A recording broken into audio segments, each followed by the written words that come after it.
Good evening. Welcome to the Fright Files.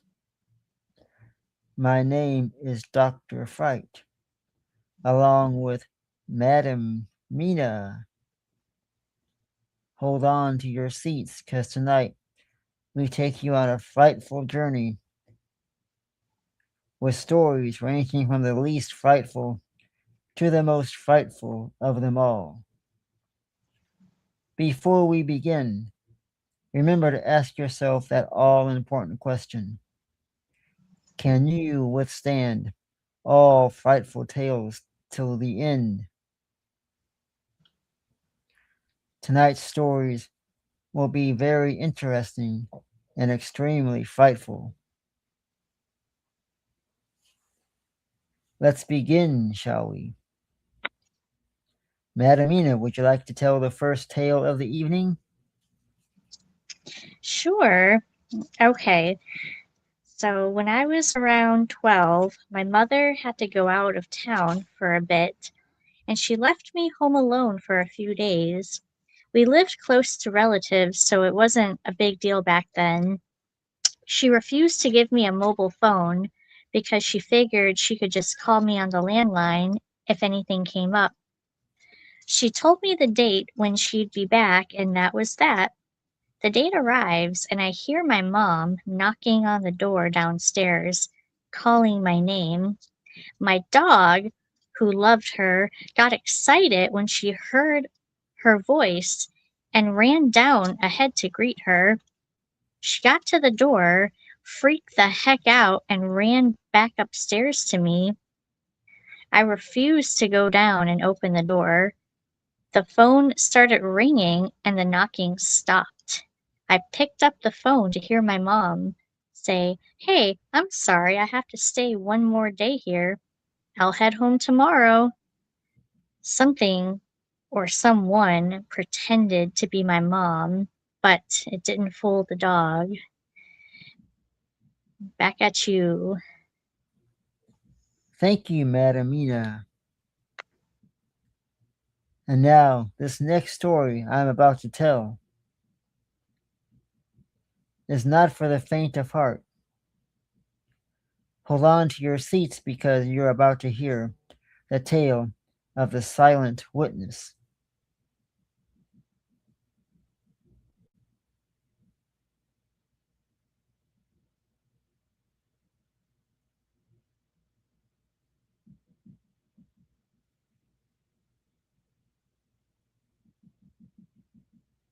In a bustling metropolis, there is a luxurious apartment building known for its high-profile residents and state-of-the-art security, the last place anyone would expect a murder to happen. But when one of the city's wealthiest businessmen is found dead in his penthouse, the police are baffled. The security footage shows no sign of an intruder, and the doors and windows were all locked from the inside. The cause quickly becomes a media sensation, but no one can figure out how the killer got in or out. Megan, a rookie detective with a reputation for solving impossible causes, is assigned to the investigation as she delves into the details.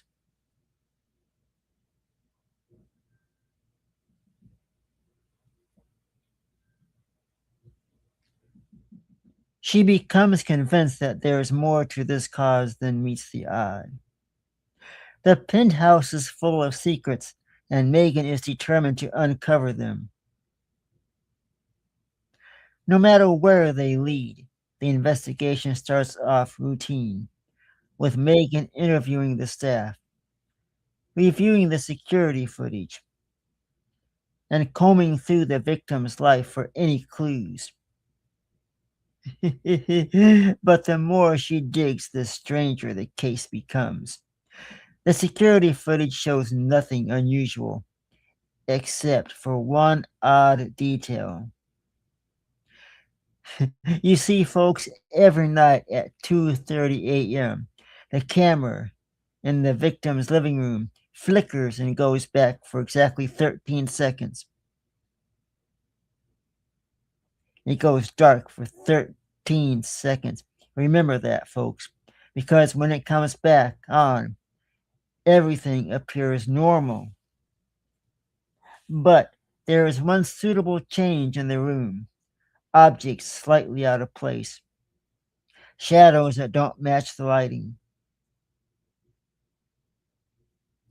Megan's curiosity is plagued, and she begins to focus on the penthouse itself. The apartment is luxurious, filled with expensive art and high-tech gadgets, but there is something off about it.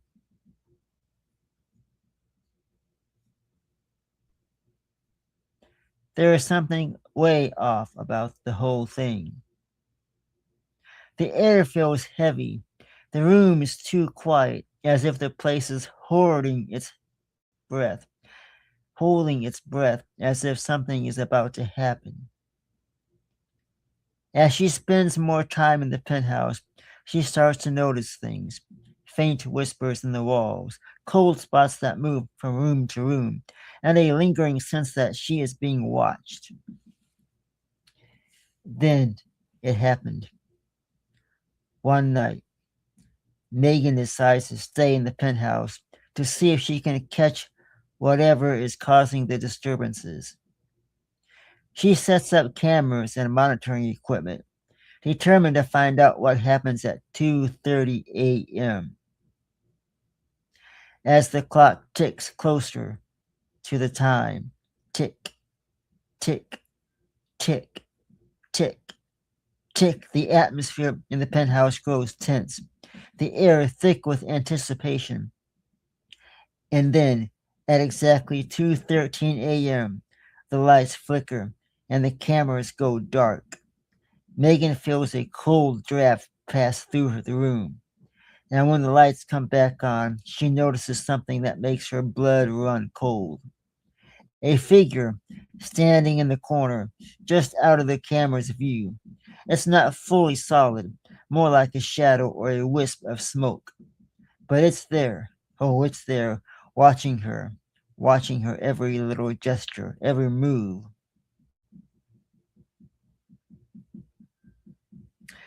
The figure moves closer, its form shifting and twisting, and Megan realizes that it's not a person, but something far more sinister. A malevolent spirit, a silent witness to the murder. The spirit doesn't speak, but its presence is overwhelming, filling the room with a sense of dread. Megan tries to move, but her body is frozen, paralyzed by the spirit's gaze. As the spirit looms over her, Megan is hit with a sudden realization. The spirit isn't just a witness, it's the murderer. The businessman wasn't killed by a human hand, but by this vengeful entity, a spirit trapped in the penthouse, lashing out in anger and despair. The flickering lights, the cold spots, the whispers, they were all signs of the spirit growing power, its desire to claim another victim. You see, Megan struggles to break free, but the spirit's grip is so tightening, its cold fingers wrapping around her throat. She feels her life slipping away, her vision darkening. But just before she loses consciousness, the spirit suddenly releases her, vanishing as quickly as it appeared. When Megan wakes up, she's lying on the floor of the penthouse. The camera is still recording. She reviews the footage, but there is no sign of the spirit, only the flickering lights and the brief blackout. The evidence is gone, leaving her with nothing but her own terrifying memories. The case is never solved. The businessman's death officially ruled as unexpected. Megan knows the truth, but she also knows no one will believe her. She leaves the force, unable to shake the feeling that spirit is still watching, waiting for her to return. The penthouse remains empty, a luxurious apartment in one of the city's most sought after buildings. But no one stays there for long. Those who do report strange occurrences, cold drafts, flickering lights, and a constant feeling of being watched. The penthouse is eventually sealed off, left to decay, its dark secrets buried within its walls. But then, some nights, if you're quiet and brave enough to stand outside the building at 2:13 a.m., well, you might see a light flicker in the penthouse window. And if you listen closely, you might hear the faint sound of whispers carried on in the wind, the echoes of a murder that was never solved. That was the story of the silent witness. Would you stay in that penthouse? Would you survive?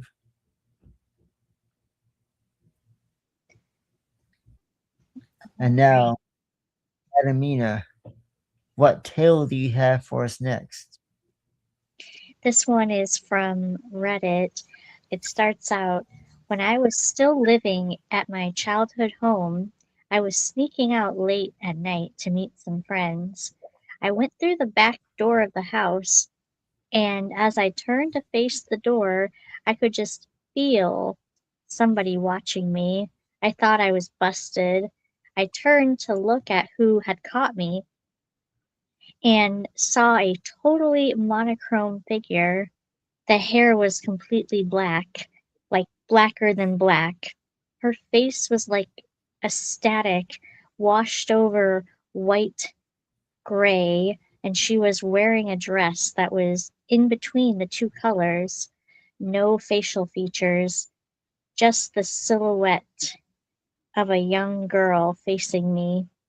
I reached for the door as fast as I could, and uh, and when I went to shut it, it closed on me very quickly. I bolted through the yard and onto the street and couldn't shake the feeling I was being followed. I stayed at my friend's that night. Soon after this happened, I was up late with my mom watching a movie. My dad had just passed away. We finished our movie up and say goodnight after turning the TV, stereo receiver, and DVD player, all with their own remotes, off. After a short amount of time in bed, I am jarred awake by the sound of static, with the speakers cranked up and the TV on with no input. My mom and I meet in the hallway, surprised to see that we had both been awoken to an empty house. A few years ago, when I was 23 and graduated from college, I finally told my family about the first occurrence. Before I am able to finish my description of the ghost, she finishes for me, telling me that her and her friend used to see a little girl in our backyard playing in a sundress. She said that she looked maybe 12. Our neighbor, who was the original owner, shared a story with us about the family that originally bought the house after it was built. It was from a young family whose daughter passed away from leukemia. She would have been about the right age. Looking back, the girl wasn't scary or harmful. My sister had the same impression. To this day, I believe what we saw and haven't seen anything like it ever since. Back at you, Dr. Fright. Thank you, Madamina. This next tale that I have for you is called The Silent Ones.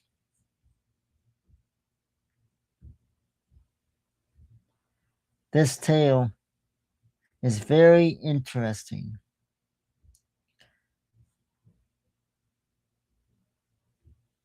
You see, in the heart of a modern, bustling city, a new apartment building stands out and stands tall, boasting sleek designs and state of the art.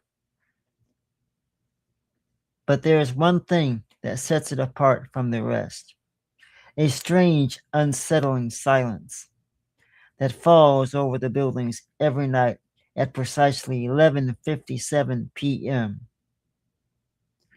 The residents have noticed, but no one talks about it openly, as it acknowledging it ever would give it power. Those who have lived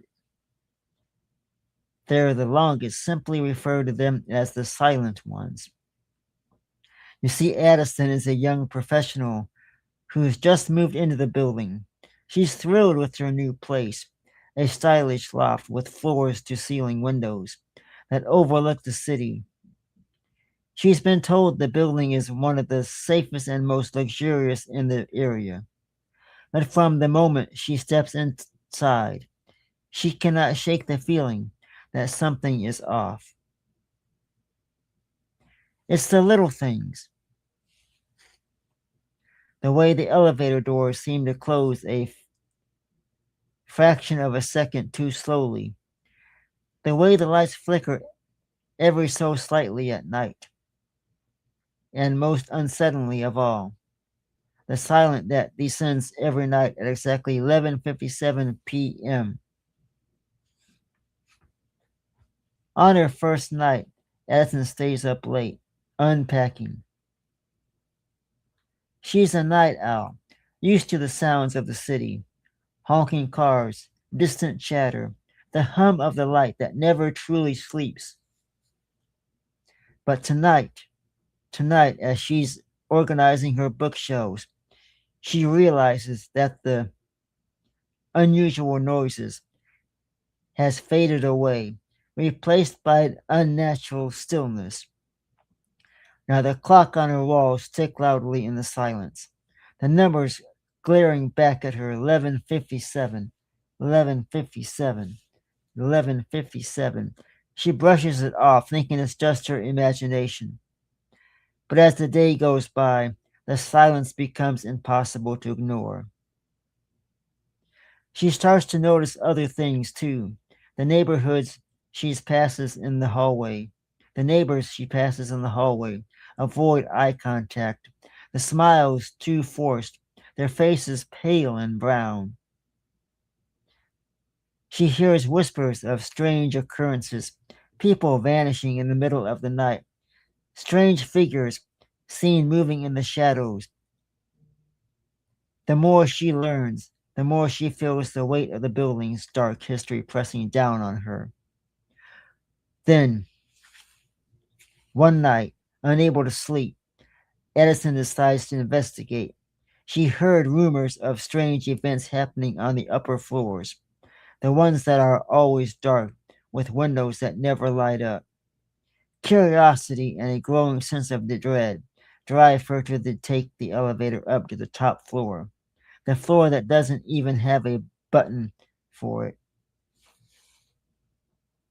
The elevator ride is slow, the lights flickering more intensely as she ascends.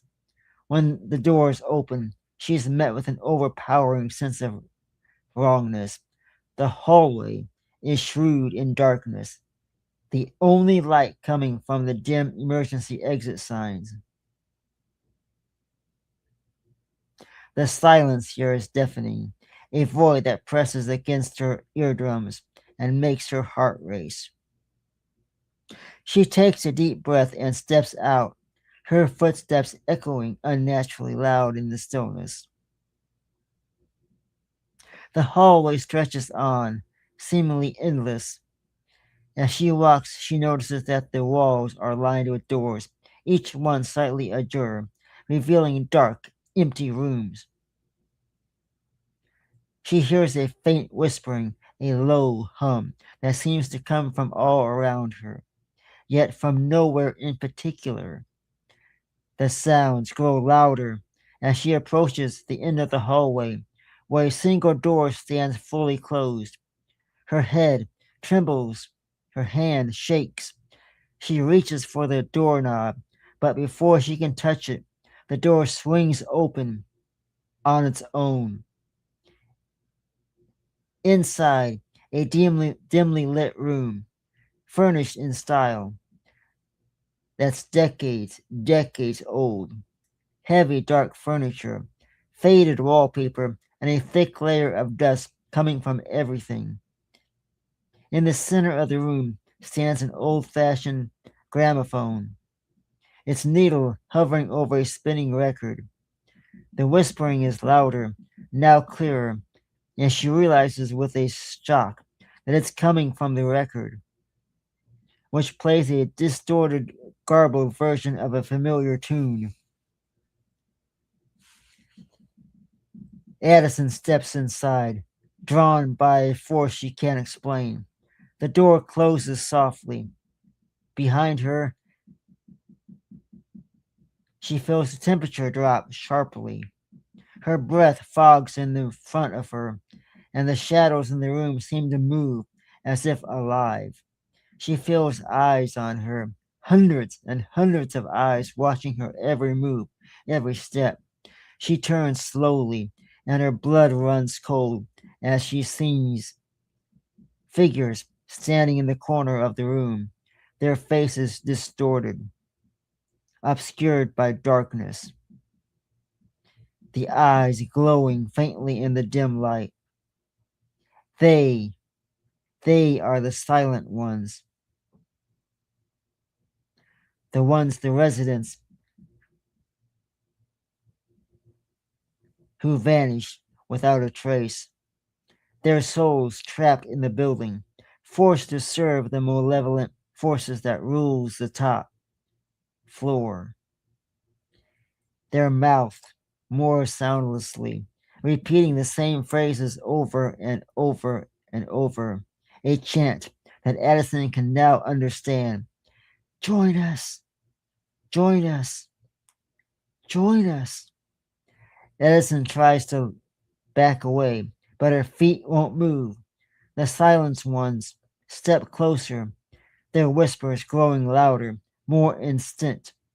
She feels their cold breath on her neck, their fingers brushing her skin, and now she knows she's made a terrible mistake.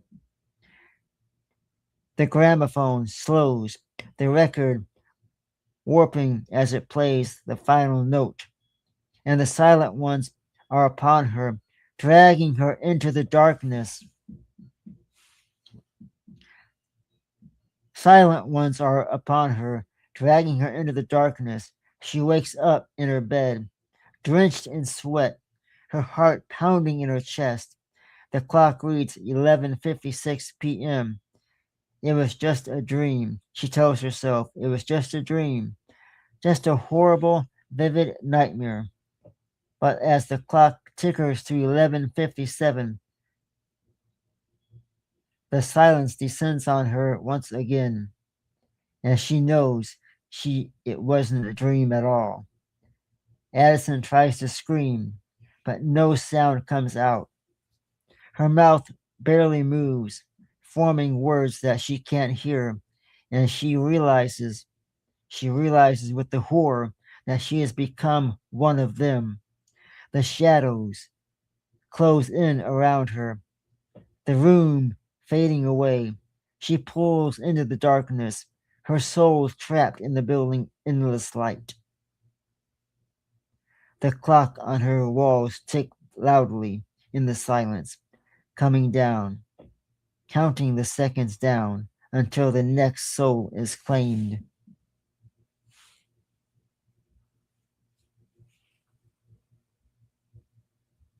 I hope you enjoy that frightful tale.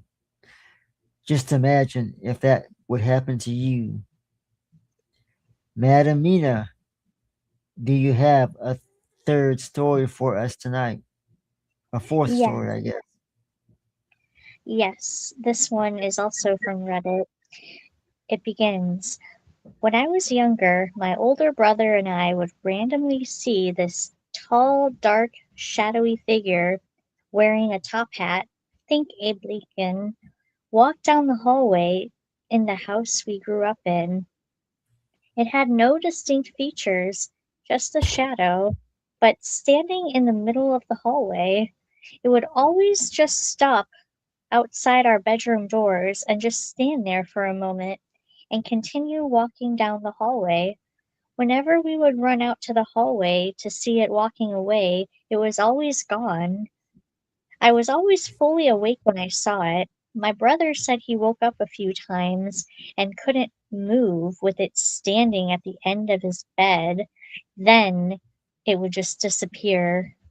We had an old German shepherd who would bark nonstop every time we saw it. We would see it a few times a month for years until my parents split up and my mom moved out. When we got older, I remember my brother and I mentioning it happening to our aunt on our mom's side one night when she was visiting us and she turned as white as a ghost. She told us that when her and my mom were growing up, whenever my mom was around, she would always see the same thing at nighttime. After we mentioned it to our dad, and he said the same thing, the entire time he was with our mom, he always saw the same thing. These sightings all happened in different states and different houses. I asked my mom about it once, and all she would ever tell me is that when she was little and lived in Massachusetts, she used to have a guy in a top hat follow her around. She said she never saw the shadow figure, though. She passed in 2012. I saw the top hat shadow about 30 minutes before she passed, then found out about her about an hour later. This was the first time I had seen it in 10-ish years, and the last time. What do you think of that spooky story, Dr. Fright? Yes, that story sends chills and shivers up my spine. And I want to thank everybody in the chat room who is here with us. You have made it this far. Can you survive the next several stories as we take a plunge deeper into the darkness, deeper into the dark side? This next story may be the most frightful story you have ever heard. I call this the Feast of Shadows.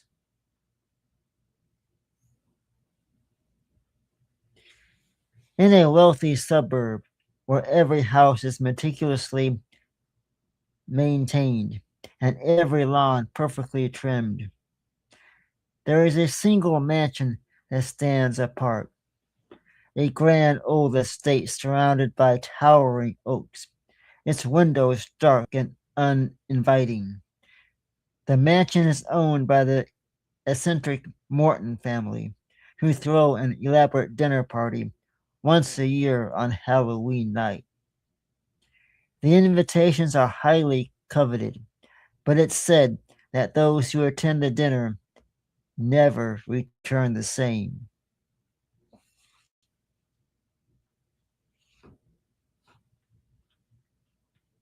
Ethan, a journalist for a local magazine, receives a last minute invitation to the Morton family's Halloween dinner. He's heard the rumors, the whispers about the strange events that take place in the mansion. But he's also always dismissed them as idle gossip. Still, the opportunity to write an expose on the mysterious mansion is too good to pass up, so he accepts the invitation, eager to uncover the truth. The night of the dinner, Ethan arrives at the mansion, his heart racing with a mix of excitement and trepidation. The mansion is even more imposing up close. Its Gothic architecture looming over him like a dark cloud. The door swings open as he approaches it, revealing a grand foyer lit by flickering candles. A butler greets him, his expression unreadable, as he takes Ethan's coat and leads him into the dining room. The room is filled with guests, lots of guests, all dressed in extravagant costumes, their faces hidden behind masks. The air is thick with a scent of roasted meat and fine wine. The table is laden with silver platters and crystal goblets. Ethan takes his seat, trying to make small talk with the guest, but there is something off about them. Their laughter is too loud, their smiles too wide, their eyes gleam with an unnatural light. Then the dinner begins, and Ethan is served course after course of the most exquisite food he's ever tasted. The wine flows freely, and soon the guests are laughing and toasting, their masks slipping slightly as the night wears on. But as the clock strikes midnight, the mood suddenly shifts. The laughter dies down. The candles flicker, and the butler reappears, wheeling in a massive covered plate. A humongous platter is placed at the head of the table, where the Mortons and Mrs. Morton sits. He rises from his chair, his mask glinting in the candlelight as he addresses the guest. His voice is deep and resonant, filled with authority and something darker, something that makes Ethan's skin crawl. Mr. Morton speaks of tradition, of the importance of the feast, and the honor it is to be part of such an esteemed gathering. With a flourish, Mr. Morton removes the cover from the platter, revealing a roast unlike anything Ethan has ever tasted or seen. The meat is dark and glistening, its surface covered with strange symbols. The guests murmur its approval, their eyes fixed on the dish, with a hunger that broadens. Ethan feels a wave of nausea as he realizes the roast isn't from any animal he knows. It is something else, something far more sinister. The guests begin to eat, their movements frenzied as they tear into the meat with their bare hands. Ethan tries to push his chair back to leave, but the table has him bound and hooked. His body won't obey. He watches in horror force as the guests' faces change, their skin growing pale and waxy, their eyes sinking into their skulls. They look like walking corpses, their mouths smeared with blood and grease as they devour the feast. Mr. Morton turns to Ethan, his mask slipping to reveal a face that is barely human. His skin is so gray and stretched tight over his skull, his eyes sunken and gleaming with a malevolent light. His smile reveals teeth that are too sharp, too many. Welcome to the family, Ethan, he says, his voice dripping with dark amusement. We've been waiting for you. We've been waiting for you. Ethan feels a cold dread wash over him as he realizes the purpose of the dinner. This isn't just a meal, it's a ritual, a dark ceremony to bind the guests to the Mortons forever. The food they've been eating is not from any beast. It's the flesh of previous guests, cursed to walk the earth as the living dead, bound to the Morton's will. Ethan struggles to resist, but the food he consumed is already working. It's dark magic.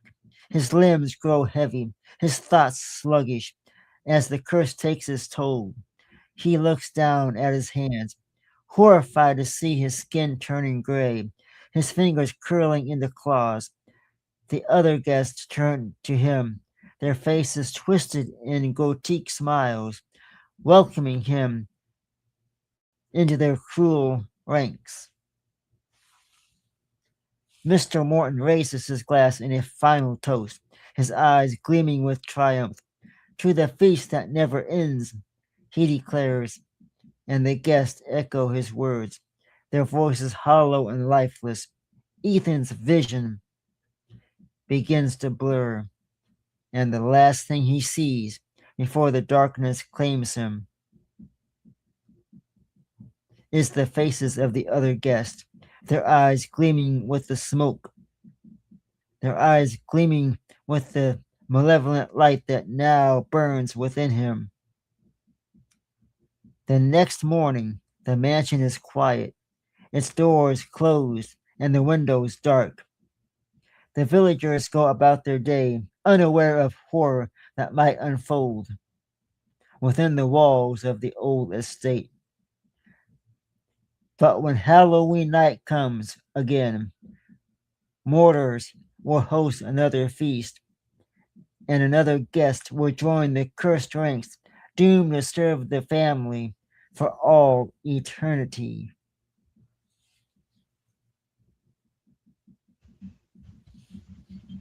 We hope you enjoyed the Feast of Shadows. What are you eating tonight? Madam Mina, do you have a tale for us? Yes, this one is from Reddit and it's titled A True Story from My Childhood That Made Me Believe in Skinwalkers. A lot of strange things happened to me when I was just a boy, but this was the weirdest. I was 11 at the time. I was about 11 years old and it was past midnight, 12:30 a.m. to be exact. My parents were asleep, but my cousin, who was 18 at the time, was still up. I had to take out the trash, so I brought my dog Barry with me. He was mostly black with a few white spots, always alert and always by my side. The trash can was only a 30-second walk from the front door. I tossed the bag in, then turned around and called for Barry, but there was nothing, no footsteps, no tags jingling, just silence. I turned on my flashlight and looked around. He wasn't there. Confused, I started walking back toward the house. That's when I heard it. Heavy, fast, pounding footsteps coming up behind me. I whipped around and I saw something I'll never forget. Charging at me was something completely black, darker than the night around it, like it absorbed light itself. A massive black figure running straight at me. It wasn't a dog or a pig or a horse, but somehow it looked like all three. Its body was wrong, just wrong. Its movement too fast, too heavy. It made no sound except for the thunder of its steps. No matter how fast I ran, it always felt like it was two steps behind me. This feeling of dread and fear instantly shot through me as I sprinted to the door, heart racing, flung it open, and I slammed it shut behind me. I sat there on the floor, gasping, trying to process what just happened. Then it hit me. Oh shoot, I left Barry outside. I started crying as I think of what that thing could have done to my innocent dog. I was scared to death, but I couldn't leave him out there, so I stood up, ready to go back out there to find him, heart racing, until Barry came walking toward me from his kennel inside the house. Inside, calm and normal, he had never left the house. he was inside the whole time. What do you think about that one, Dr. Fright? Ooh, spooky. Oh, yes, that definitely sends a shiver down my spine and makes me think of our next story, which is very, very intense. I call this next tale The Echoes of Madness.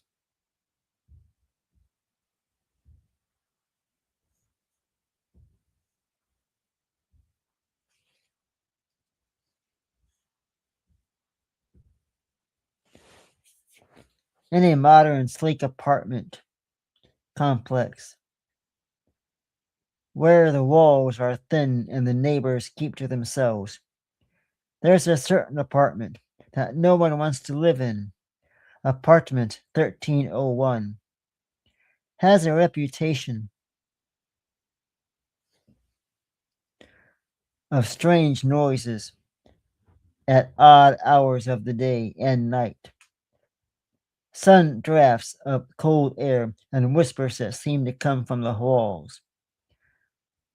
The last few tenants all moved out within weeks, citing the same eerie feeling of being watched.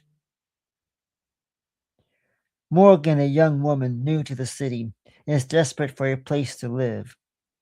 She's heard the rumors of 1301, but the price is right, and she convinces herself it's just an old building with quirks.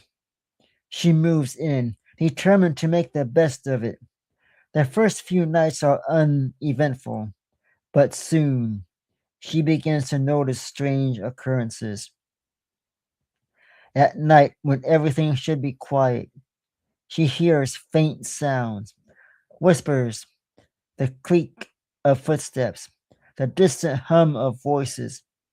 If a convention is taking place in another room, the air grows cold without warning, and her breath fogs in front of her face.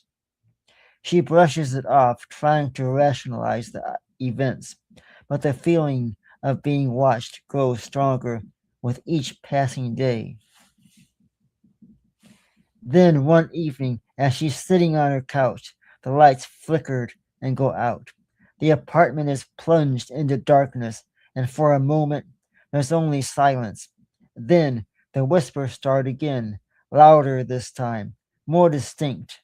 Morgan can't make out Morgan can make out words, but they are twisted words, as if spoken through water. She grabs her phone and turns on the flashlight. The beam slicing through the darkness. She follows the whispers to her heart pounding until she reaches the wall in the hallway.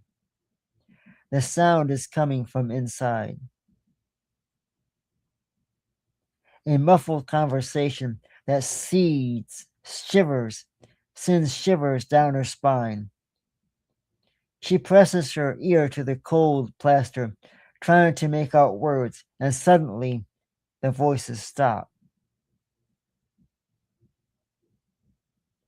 Now, before she can react, the wall clock cracks, a hairline fracture that spreads quickly, and from within, something presses against it, something that shouldn't be there.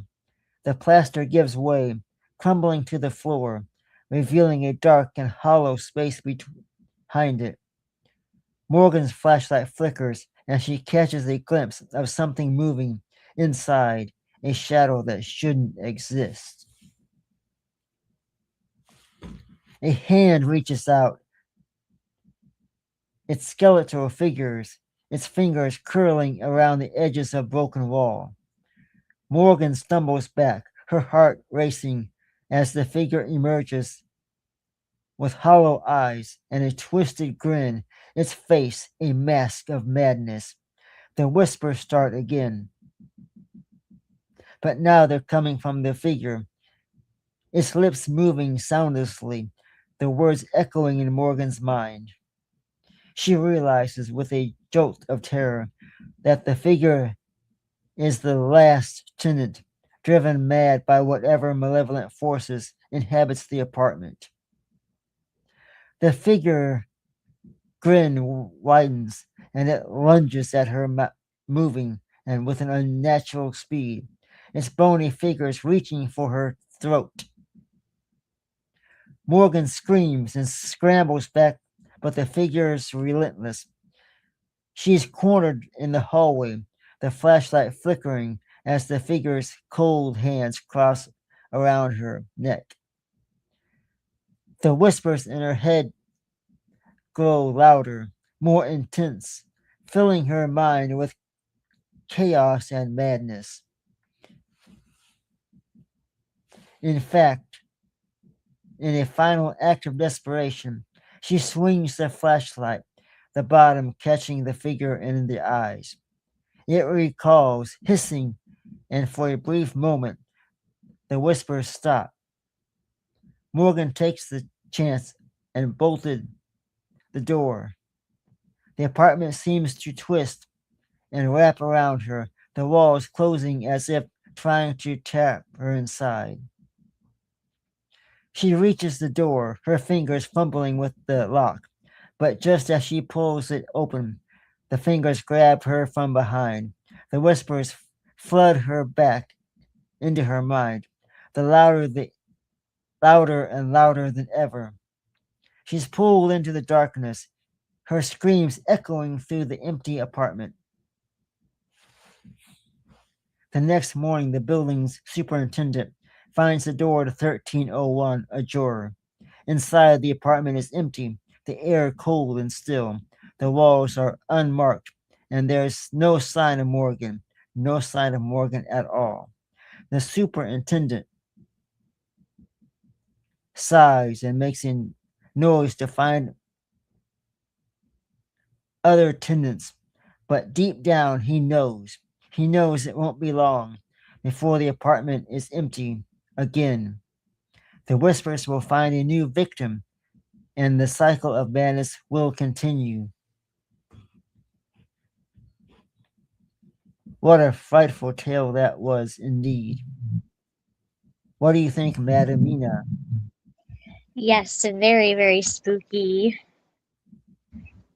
This next story is titled, I Think My Wife is a Skinwalker. My wife and I just recently welcomed my sweet daughter into the world, but I've got a bad feeling she might not be as sweet as she seems to be to me. But to understand why I say that about my own daughter, I need to give a little backstory to the situation. We haven't been married very long, as it's not really frowned upon to marry soon in my family. But when we were first dating and staying with my parents, we slept in their living room, and when we woke up one morning, I noticed the door was still unlocked. But I was always sure to keep it locked. I never really noticed anything else, though. I never saw any handprints on the door or windows.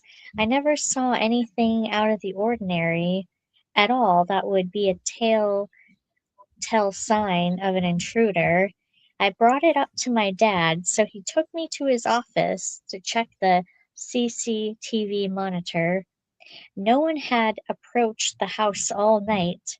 In fact, everything was eerily still except for a very large cat that would always hang around in their yard.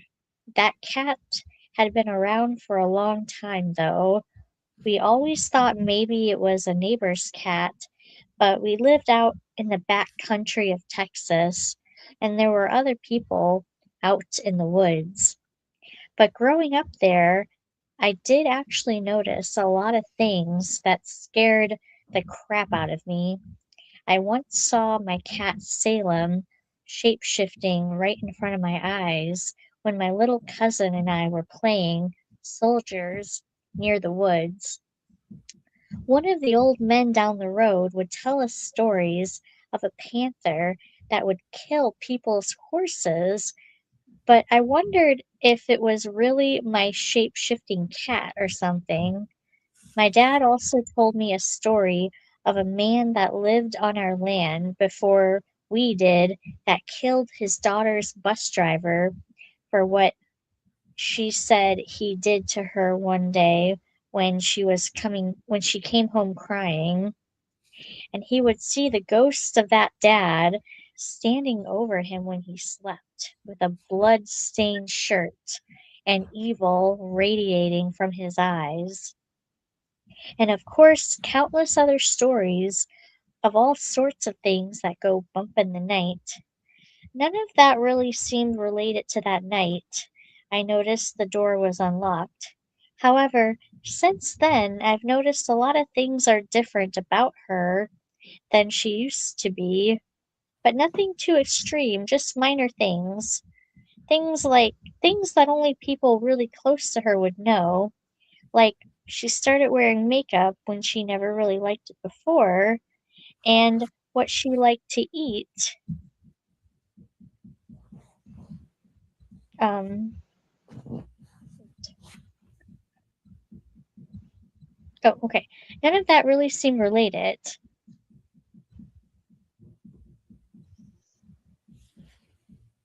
Oh, but I didn't really know how to explain it. I only had known her for a few months and only had to ask what she liked to eat so few times for dates and family gatherings. Every time I tried to talk to her about it or ask her something was wrong, she shot it down. So I just had to deal with the fact that maybe I was discovering her for who she really is. I got used to it. It wasn't a big deal after all. Like I said, it wasn't anything major, and she still seemed like the girl I loved, and like I said, we had only been dating for a few months at the time. She started calling me Delicious, which wasn't really a pet name we had before. I tried to ignore how uncomfortable her tone was when she used it.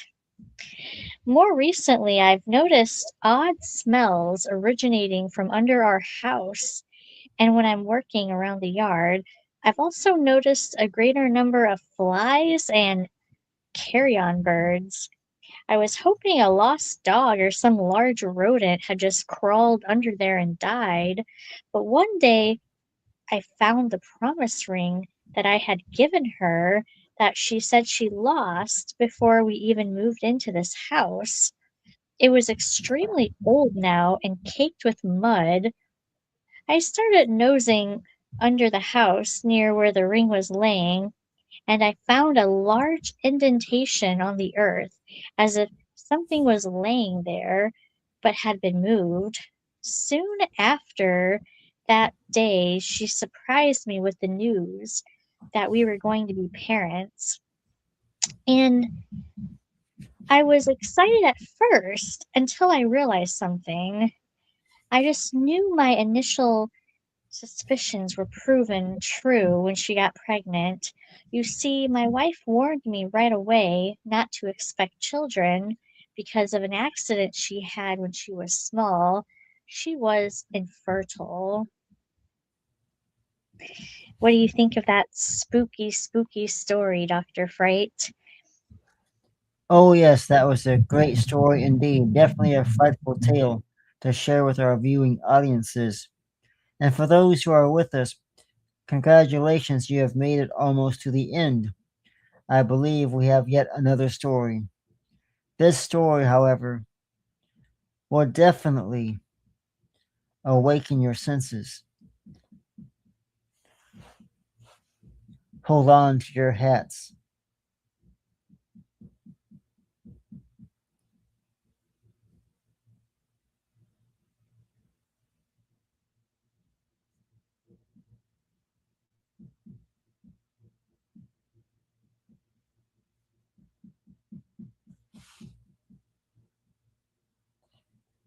This story is called The Forgotten Asylum.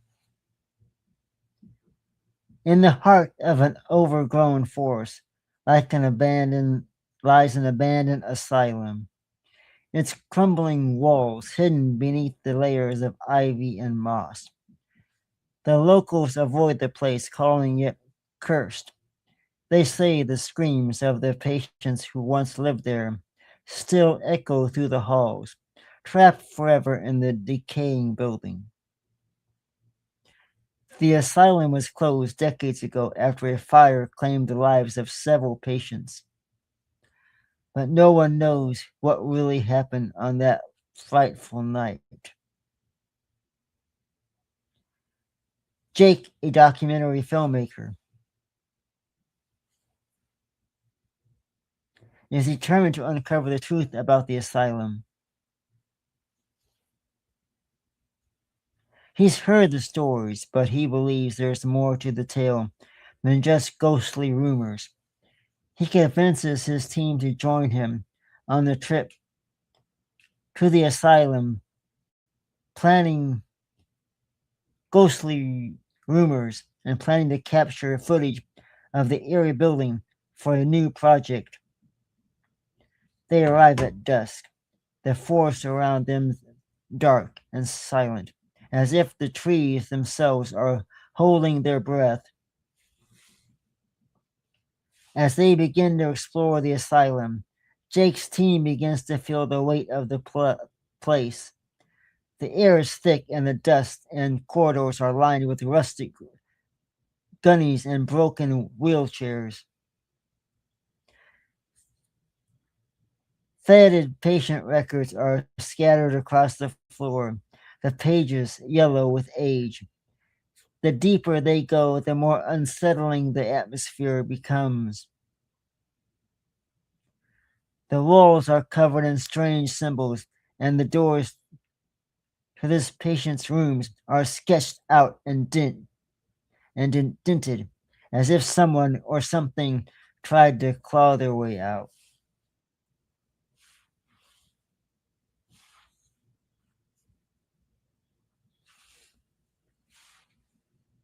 The team sets up their cameras in the main hall, where they've heard the most activity is reported.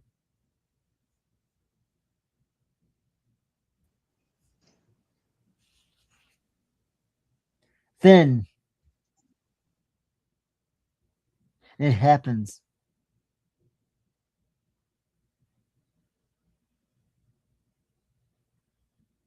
Everything changes at that exact moment.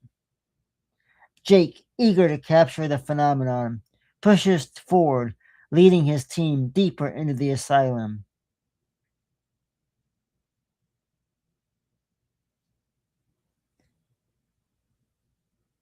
This is where the fire suddenly, supposedly started. The air thick with scents of smoke, despite the fire having been extinguished years ago. The walls are covered in char, and the floor littered with debris as they move through the hallways. They hear the unmistakable sound of footsteps behind them. But when they turn around, there is no one there. The team stumbles upon a large metal door at the end of the corridor. It's partially ajar, and through the gap, they can see a dim light flickering inside. Jake pushes the door open, revealing what appeared to be an old operating room.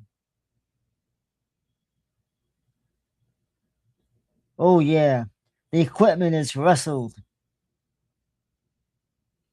The equipment is rusted and covered in cobwebs, but the operating table is pristine as it has been recently used almost. The light is coming from a single hanging ornament from the ceiling, swaying gently as it moves by the unseen hand. As they step into the room, the door slams shut behind them with a defeating crash. The light bulb flickers wildly, and then the room is plunged into darkness. The whispers return, louder, more supporting them from all sides. Jake fumbles for his car keys, also for his flashlight. But when he turns it on, the beam reveals something that chills him to the bone. A row of patients standing against the wall, the eyes hollow and the mouths twisted into silence.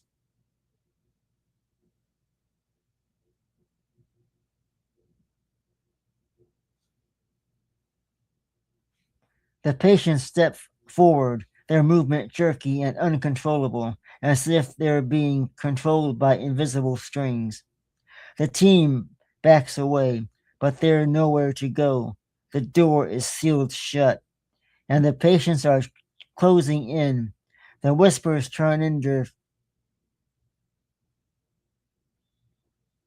screams, echoing through the small rooms, and the light flickers one last time before going out completely. You see, folks, in the darkness, Jake feels cold, bony hands grab him, pulling him towards the open operating table.